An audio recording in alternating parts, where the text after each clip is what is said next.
साथियों, नमो बुद्धाय, जय भीम। आज रांची धुरवा में है एक धम्म दीक्षा कार्यक्रम चला था जिसमें नागपुर से भिखुनु लोग आए हुए थे।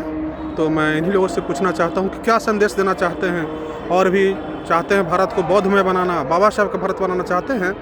तो पूछना चाहता हूँ कि अय्या जी, अपना परिचय देते हुए बताइए क्या संदेश देना चाहते हैं और इधर के लोगों को, झारखंड बिहार के लोगों को।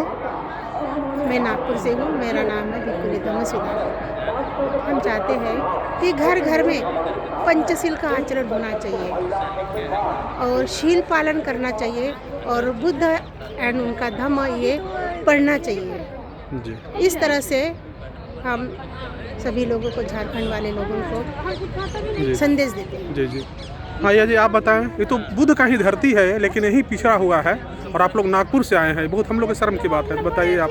वही ये है कि यहाँ पे तथागत को एनलाइटनमेंट मिला है और ये लोग जो है यहाँ के उतना धम्म में समर्पित नहीं हो पाए क्योंकि अज्ञानता है उनके अंदर में। तो जब तक वो पढ़ेंगे नहीं, बुद्ध के तत्वों को फॉलो करेंगे नहीं, बुद्ध के तत्व क्या है, नैतिकता है, जो शीलों का आचरण, हम किसी की हत्या नहीं करेंगे, हम चोरी नहीं करेंगे, हम व्यभिचार नहीं करेंगे, झूठ नहीं बोलेंगे, हम नशीला पदार्थ का सेवन नहीं करेंगे।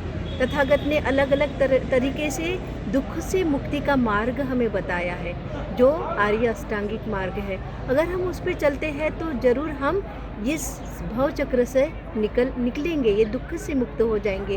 तो तथागत ने कहा है कि कोई भी दुख से मुक्ति जो है हम खुद कर्म बनाते हैं और वो कर्म ही हमें दुख की ओर लेके जाता है।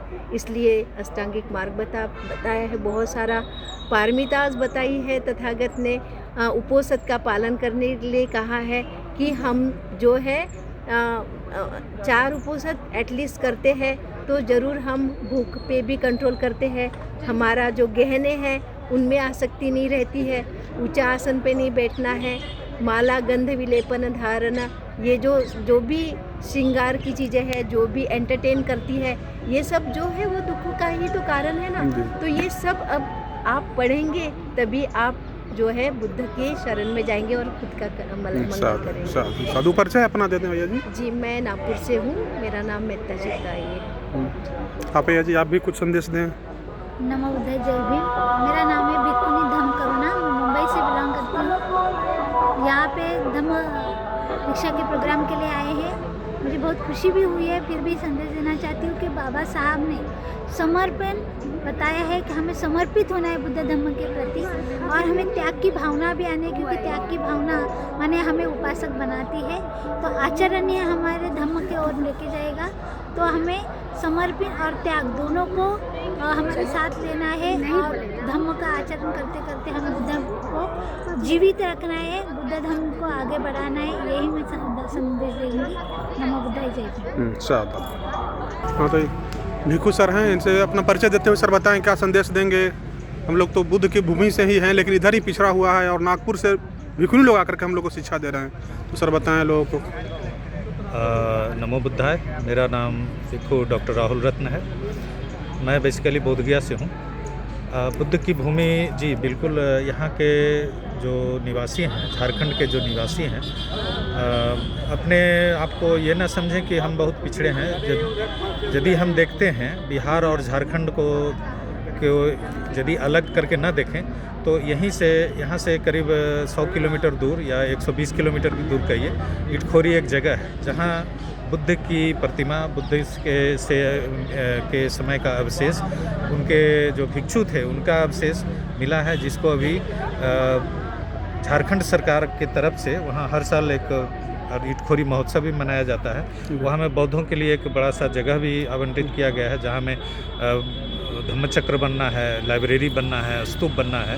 तो मेरा कहना है ये कि जैसे यहाँ भी ये भी बुद्ध की ही धरती है, यहाँ भी बुद्ध के समय से के अभी भी बहुत सारे अवशेष मिले हैं।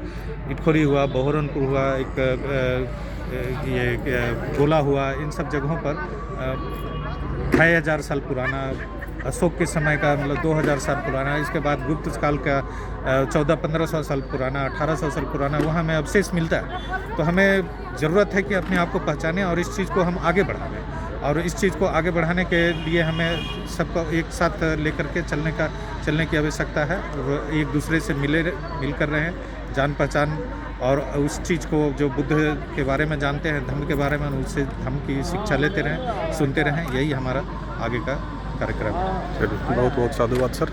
सर भी डीडीसी से रिटायर हुए हैं और बहुत एक्टिव हैं। बताएं सर, क्या संदेश देंगे समाज के लोगों को? हम लोग यही संदेश देते हैं कि ये जो बुद्ध वंदना के माध्यम से ही हम लोग सत्संग करें, और हम लोग में अपने निर्माण करने के लिए बहुत ज़रूरी है बुद्ध वंदना। इसलिए हफ्ता में एक दिन हम लोग मिलें, और हम अपने घर पर करीब 1.5 वर्षों से बुद्ध वंदना कर रहे हैं, और ये आगे भी चलता रहेगा।